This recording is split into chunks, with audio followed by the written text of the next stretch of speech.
नमस्कार, स्वागत आपका स्पॉटलाइट में। मैं हूं आपके साथ पारुल। आज बात करेंगे महिला आरक्षण में भी तुष्टीकरण। महिलाओं को 33% आरक्षण पर संसद में गर्मा गर्म बहस के दौरान सपा नेता अखिलेश यादव को पीडीए में से अकेला ए ज्यादा याद रह गया।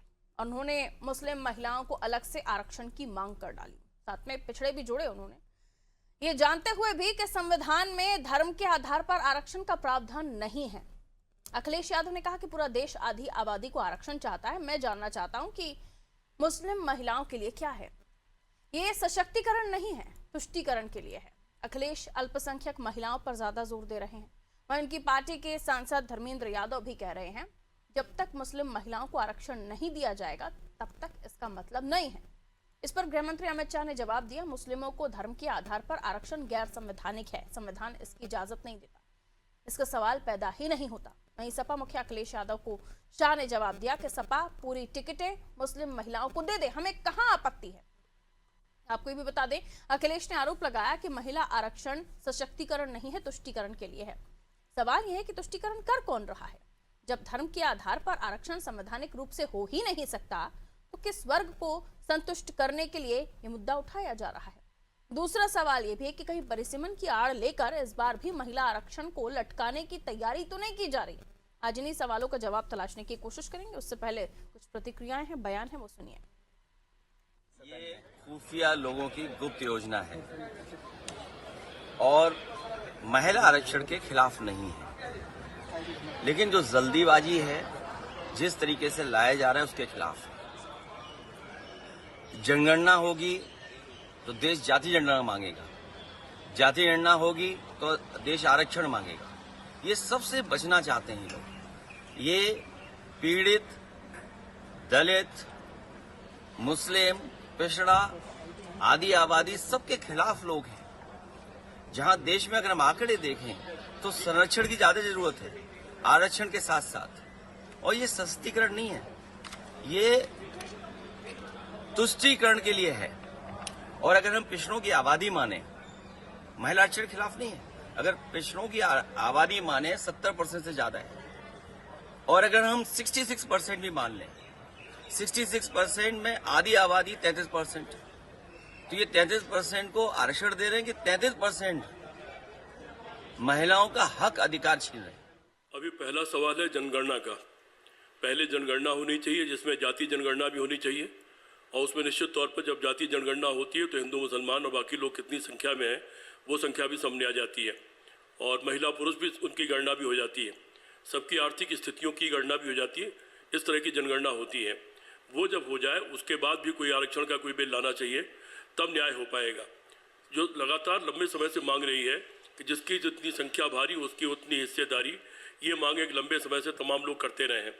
अखिलेश यादव जी ने भी, मुझे लगता है कि उसी रेफरेंस में बयान दिया है कि जो भी महिला आरक्षण लागू किया जाए वो इस तरह लागू किया जाए कि उसमें कोई भी वर्ग छूटने ना पाए।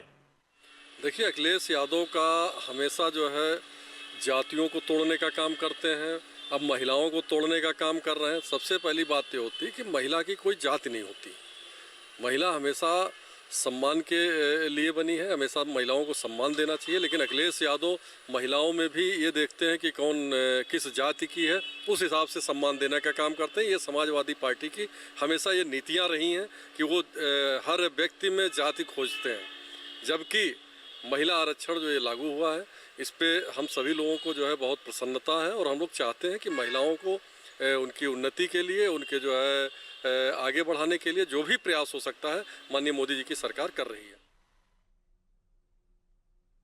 तो महिला आरक्षण का मुद्दा अब धर्म के आधार पर आरक्षण देने पर आ गया है। अलग अलग तरह के आरोप लगाए जा रहे हैं, लेकिन जल्दबाजी के इतर अगर ये कहा जाए कि इतना इंतजार तो हो गया इस आरक्षण के लिए, और कितना इंतजार उन महिलाओं को कराएंगे जिनके अधिकार के लिए अब बात हो रही है।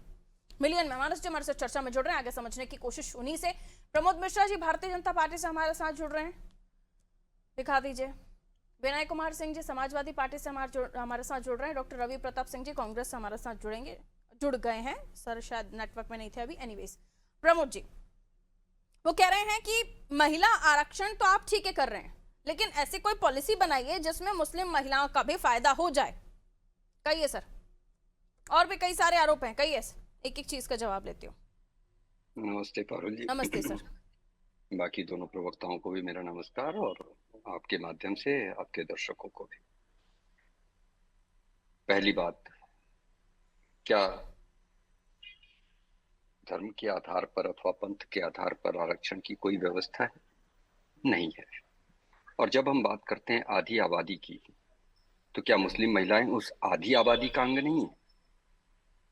वो क्या अलग से है क्या? क्या अखिलेश जी का वक्तव्य है? मतलब आधी आबादी, 140 करोड़ की आबादी है देश में। जब हम कहते हैं 140 करोड़ आबादी है, तो उसमें क्या अलग से उसके अलावा कोई अलग वर्ग भी है जो आबादी में है? तो आबादी, आधी आबादी का मतलब क्या है? महिला। अब वो किसी वर्ग से हो सकती है। और सदन के पटल पे जिस समय वो बोल रहे थे, उस समय तो हमारे गृह मंत्री जी ने भी कहा ना कि अरे भाई, आपको पूरी की पूरी देनी है, तो आपको किसने रोका है? उनके पीछे की सीट पर बैठी हुई उनकी अपनी महिला सांसद डिंपल जी, उनको तो आज बोलने का अवसर मिला नहीं। ये ठीक है कि वो एक ही है, लेकिन उनको तो बोलने का अवसर नहीं मिला। कितने हैं सदन में? आज भी हमारा रिप्रेजेंटेशन अगर देखा जाए तो 74 एमपी हैं सदन में महिला, और 74 में से कितने हैं हमारे? 31 महिलाएं सांसद हैं। किसका सबसे ज्यादा रिप्रेजेंटेशन है महिलाओं का? किस दल में से? हमारे दल से। गृह मंत्री, रक्षा मंत्री हमारी बनी महिला, हमने बनाया। वित्त मंत्री हमारी हैं। विदेश मंत्री हमारी महिला है। राष्ट्रपति भी हमने महिला बनाई हुई है। तो वो कोई जातीय आधार पर नहीं बनाई है, या हमारे चिंतन में वो है ही नहीं है। हम तो सीधी सीधी बात कर रहे हैं, आधी आबादी का रिप्रेजेंटेशन कैसा हो। और इस पर तो डिबेट इसलिए भी नहीं होना चाहिए क्योंकि ये तो पहले से भी ये विधेयक पास हुआ है और इसी आधार पे पास हुआ है। तो संशोधन जो है वो परिसीमन उसमें और इसको लागू करने की व्यवस्था के विपक्ष ये साथ कर रहा है कि जनगणना हो जाते, जनगणना हो विपक्ष जाती को यही तो नहीं संख्या पता है स्पष्ट हो कि जाती। विपक्ष को यही नहीं पता है कि जनगणना पहले से ही प्रारंभ हो गई। और फिर मैं कहूंगा, फिर मैं आपके दर्शकों का ध्यान आकर्षण कराऊंगा, जिसमें कि गृह मंत्री ने ये कहा कि भाई अभी घरों की गणना हो रही है, और घरों की जातीय आधार पर तो गणना का कोई प्रावधान कभी नहीं था, कभी नहीं है। अगर घर भी जातिगत आधार पर गणना होंगे तो वो, लेकिन जब जनगणना होगी तो उसमें तो क्लियरली फॉर्मेट में ही है किस जाति के हैं, किस वर्ग के हैं, तो वो तो सब कुछ आएगा ही। हो जाति का क्या मतलब? हो वही चालू उनका ही कहना है। है ना, ये सारी जगहों से आंकड़े आ जाएं, उसके बाद आप इसे लागू कीजिए ताकि आपके पास भी संख्या की सटीक जानकारी हो। तो उससे पहले जनगणना नहीं हुई, उन्होंने क्यों नहीं लागू कर दिया था? क्यों बैठे हुए थे? क्योंकि लागू नहीं करना था। तो अभी सही अभी आंकड़े होंगे अभी क्या? अभी अभी मैंने अभी मैंने अभी नहीं मैंने है अखिलेश अभी और मैंने अखिलेश जी के वक्तव्य, नहीं नहीं, तो उसका तो फॉर्मूला उन्होंने बताया। एग्जाम्पल 850, सीटें बढ़ गई। 850 सीटें बढ़ाई, और वो 543 को इंटैक्ट करने के लिए वो भी मैथमेटिकल फॉर्मूला बना दिया। ठीक है, तो ये तो उनको, इनको करना ही नहीं था। अभी अखिलेश जी ने, माननीय अखिलेश जी ने अपने वक्तव्य में कहा कि आरक्षण नहीं, संरक्षण चाहिए। किससे? किससे संरक्षण चाहिए? उनसे ठीक है। जिसके सर्वोच्च नेता कहते थे लड़के हैं, लड़कों से गलती हो जाती है। बिल्कुल उन्हीं से संरक्षण चाहिए, ठीक है उन्हीं से संरक्षण चाहिए। विनय जी, जवाब दीजिए। जब संविधान इसकी इजाजत ही नहीं देता कि धर्म के आधार पर आरक्षण मांगा जाए, तो फिर इसका जिक्र क्यों किया गया? कोर्ट में पहली हियरिंग में ही इसको रद्द कर दिया जाएगा? अरे भाई बोलो क्या कैसे हैं? ओके, रवि जी का ऑडियो डाउन कीजिए, शायद वो कहीं और बिजी हैं। Okay Vinay ji, please answer. देखिए, माननीय राष्ट्रीय अध्यक्ष जी ने जो कहा वो एक्यूरेट कहा। उन्होंने कहा जो हमारी लड़ाई है पीडीए के लिए, अभी ये कह रहे थे संरक्षण किससे चाहिए?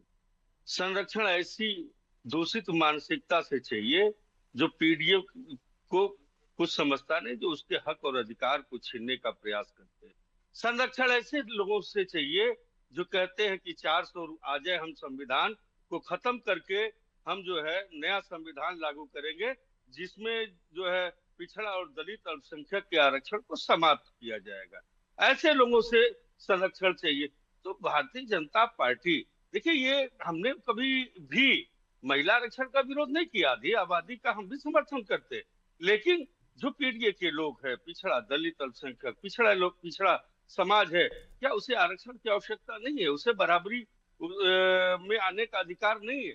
क्या मुस्लिम अगर महिलाएं हैं, वह कम संख्या में है, अल्पसंख्यक है, तो क्या उनको अगर हम दे करके ऊपर ले आ सके, आज उनकी जीवन शैली देखिए कैसी है, तो क्या उनको ऊपर ले आया जाए? तो क्या गलत है इसमें? क्या गलत कह दिया समाजवादी पार्टी ने?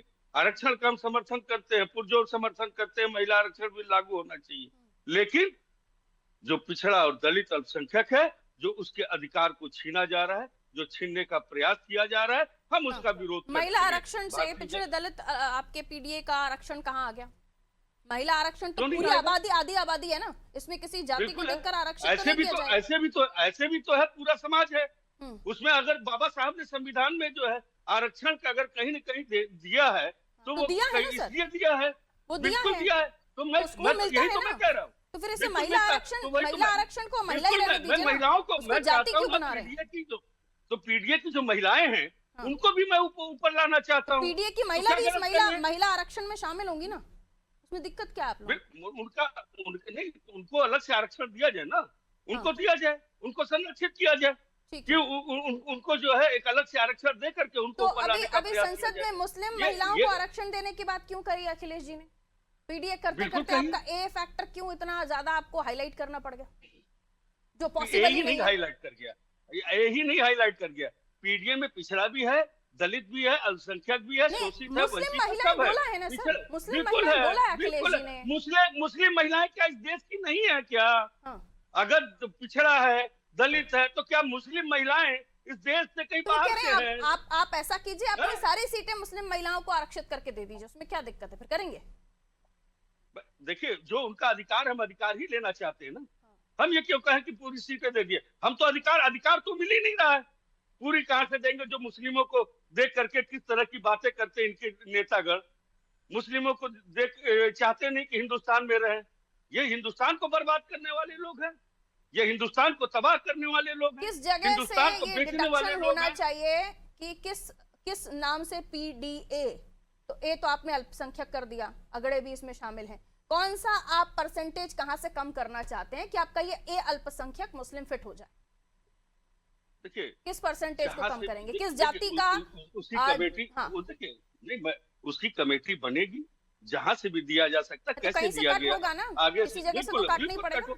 तो सबको बराबर का अधिकार हम तो कहते हैं, सबको समानता का अधिकार, बराबरी का अधिकार मिलना चाहिए। तो फिर आरक्षण की जरूरत ही क्या है? सबको समानता, तो फिर बाकी लोग क्या क्यों नहीं है? क्यों नहीं है? आरक्षण दे रहे, फिर बाकी लोगों को भी दे दीजिए। बिल्कुल, अब आप भी कह दीजिए कि आरक्षण को समाप्त किया जाए। मैं तो आपसे पूछ रही हूँ, सबको समानता की बात कर रहे हैं, तो फिर आरक्षण की व्यवस्था क्यों है? बिल्कुल, हम तो चाहते हैं कि कम से कम जिसको खटिया पे नहीं बैठने दिया जाता था, आज कहीं न कहीं बाबा साहब भीमराव अम्बेडकर के संविधान की वजह से आज बराबर में बैठने का अधिकार तो मिला है। कह रहे हैं मुस्लिम महिलाओं को क्या हक नहीं है कि उनके लिए भी सोचा जाए? प्रमोद जी आंसर कीजिए इसका। नहीं, क्यों नहीं हक है? दीजिए ना भाई, किसने मना किया है? दूसरा, जैसे अभी ये बार बार आरक्षण कर रहे हैं, ये फिर से पूरी समझ नहीं पाए। जो सीटें आरक्षित रहती हैं वो तो आरक्षित रहेंगी ही। तो वो कहाँ आपको समझ में नहीं आया? आपको नहीं समझ में आया? नहीं सर, मैं आपके बीच में नहीं बोला, मैं बाद में आपसे समझ नहीं, मैं आपसे बाद में समझ नहीं। गलत मत। भारतीय जनता पार्टी के झूठ के पाठशाला के आप भी विद्यार्थी हैं क्या?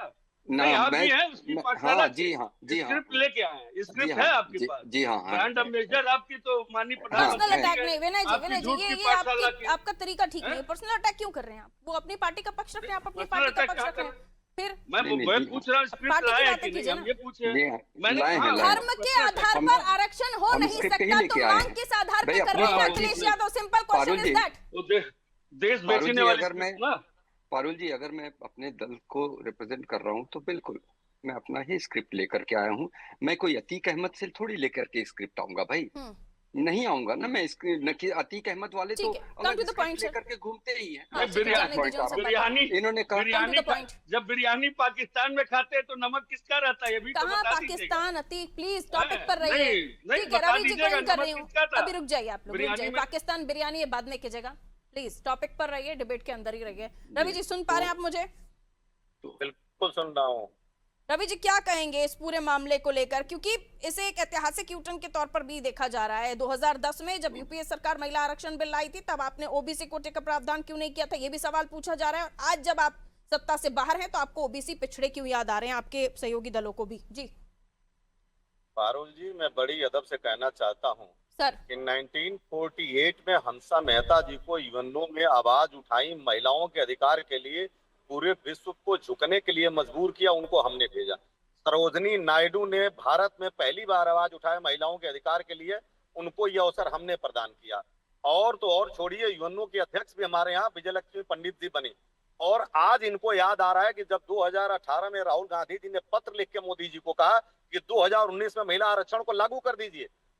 2023 में सोनिया गांधी जी ने कहा स्पष्ट रूप से कि तत्काल प्रभाव से लागू करिए, तब इनको नजर नहीं आया। आज इनको नजर आ रहा भी, ये कह रहे थे मेरे मित्र की सबसे ज्यादा दिया है। मैं उनको याद दिला दूं कि 31 का अगर डिवाइड करेंगे 240 से तो 12.91% आता है। रेस्ट ऑफ पार्टियां ने 14% महिलाओं में प्रतिनिधित्व कर रही है। तो आज भी सदन में आपका प्रतिनिधित्व और पार्टियों से कम है, इसलिए पीठ मत थपथपाइए और मोनोपोली मत चलाइए। अगर महिलाओं का इतना ही आपको सम्मान करना था तो आपके यहाँ 100 साल में आपके आनुषंगिक संगठन एक भी महिला अध्यक्ष बनाती, 46 साल में भाजपा एक भी अध्यक्ष बनाता। आपके यहाँ कम से कम 13% मंत्री होती महिलाएं। 31 प्रदेशों में आपकी सरकार है। सर्वोच्च नेत्री तो सोनिया जी हैं और उसके बाद प्रियंका जी हैं, तो आपके यहाँ साथ तो एक प्लस पॉइंट है। आप इसको लेकर बिल्कुल जोर से हमारे हमला यहाँ कर एक सकते हैं। फहरिस्त रहा है पारुल जी, एक फहरिस्त रहा है। और सुनिए, याद दिलाता दोनों के आगे गांधी हूँ, लगा उत्तर हुआ है। प्रदेश में 160 सीटें हमने दिया था 2022 में। अच्छा एक बात 160 बताइए, दिया था, आपने 40%। अपनी तारीफें कर ली तो दूसरा सवाल पूछ लेती हूँ कि जब मुस्लिम महिलाओं के लिए आरक्षण की बात कही जा रही है, महिला आरक्षण में, इसके कितने पक्ष में हैं आप? ऐसा होना चाहिए। आप देखिए, सच्चर कमेटी की रिपोर्ट आई थी तो मुस्लिम समुदाय तमाम जो समसामयिक आवश्यकताओं और मूलभूत सुविधाओं से वंचित था। तो मैं ये कहता हूँ कि पहले संविधान को भी याद रखिएगा साथ में। रानी जिस महिलाएं संविधान थी, की कॉपी लेकर घूमते हैं वही कहता है कि धर्म के आधार पर आरक्षण नहीं हो सकता। हाँ, उसे भी याद रख लीजिएगा। तो संविधान, आप संविधान में संशोधन ही तो कर रही है कि 33% आरक्षण देने, संशोधन कर दीजिए। जब 123 से ऊपर संशोधन आपने दिया तो संविधान में संशोधन हो सकता है 2/3 से ना। आज भी तो आप महिला आरक्षण ला में भी रहे आप हैं लोग जाति या डालना महिला चाह रहे आरक्षण हैं? आप करें। आप ये बताइए कि संशोधन से ही तो महिला आरक्षण ला रहे हैं, संविधान में 33% की व्यवस्था नहीं है। आप ला रहे हैं, संशोधन कर रहे हैं, तो कर दीजिए संशोधन उसमें।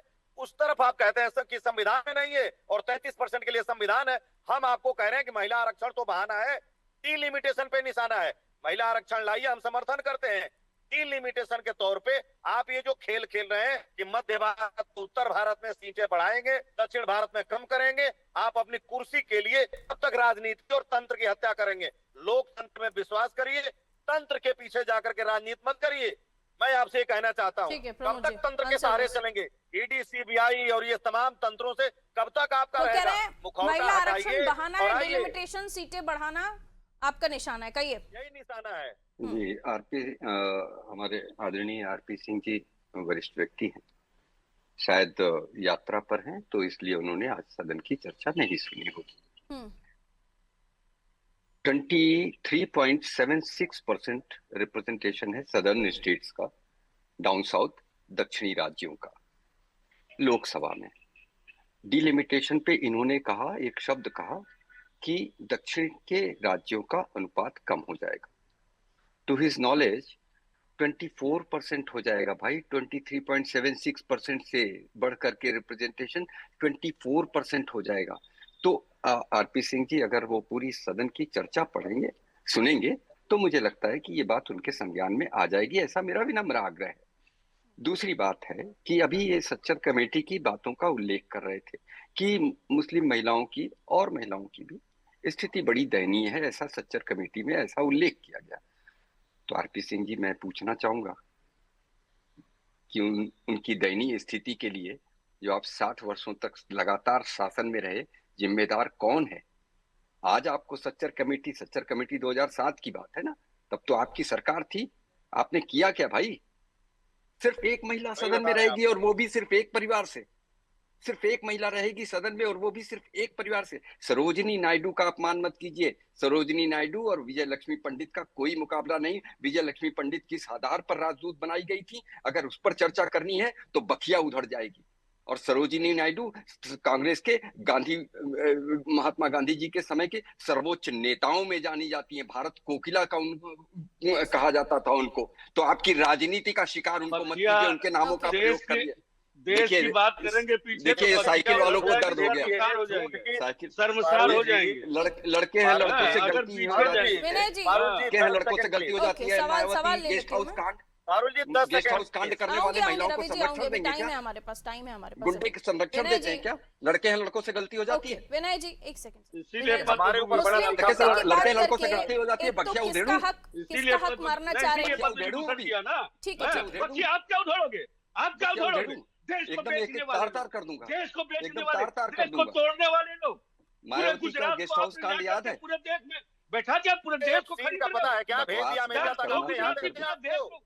पूरे देश को बर्बाद आपने अमेरिका तक भेज दिया उसको। चलिए वापस आइए विनय जी।